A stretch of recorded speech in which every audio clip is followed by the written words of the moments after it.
Hello everyone, my name is Zeak, and today I will be talking about the game Infinity Battlescape. Now currently the game is just a prototype, so all we can do is just fly around with the ships as they add them, but they do expect the game to be out in an early alpha form later this year in October.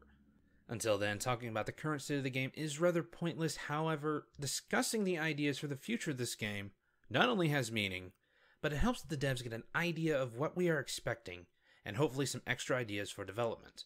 With this in mind, let us talk about how I feel this game should look at its release. This is my first discussion for this game, so this will be more of a generalized talk. Also, as this is a discussion, please comment on any thoughts or ideas you may have. So first off, let's talk about the scale they are suggesting this will be. A true-to-scale solar system with dozens of planets and moons, with hundreds of players spanning across 3 corporations. While the scale of this idea is amazing, it does bring a few issues to the table. They state hundreds of players in a true-to-scale solar system, where in truth it has a chance of being a few thousand. Add in the fact that this is a Twitch-based game, large-scale battles will most likely be a bit laggy. I bring this up as a worry in hopes the devs do indeed take this into account. Now if they add in all kinds of objectives, this would hopefully keep the players spread out and not all in one giant furball of a fight, as fun as that may be.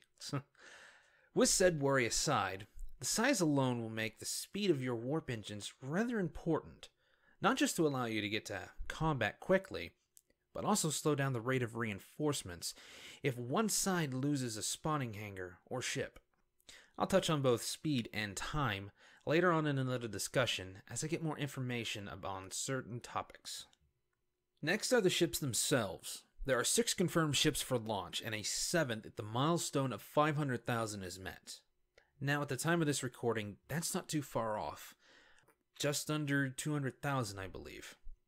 The ships have been split off into 2 main categories, small and large. While the Corvette is said to be a medium ship, it is controlled like a small and can be spawned from stations with small hangars. Small ships are a single-pilot vessel and will most likely be the most numerous in this game.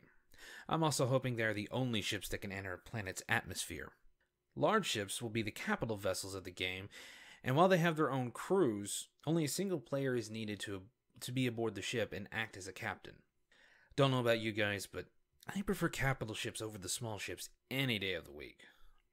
With so few ships, and all 3 corporations using the same base designs, the balance should be quite easy to control, so no worries there.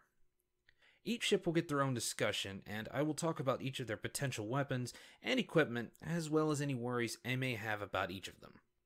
Since this game is still in its prototype phase, I will only have a few things to talk about initially. As the game comes along and more things are added, I will start discussing everything as they come, so if you're interested, please stay tuned. Also, I am writing each topic as I have time and as the ideas come to me, so there will not be a working schedule on when the next topic is out. However, I will try to rush a few as quick as I can so you guys can review them, see how I think, and hopefully add a discussion of each topic. Again, if you have any thoughts or ideas, please post them in the comments below. Until then, help keep space epic.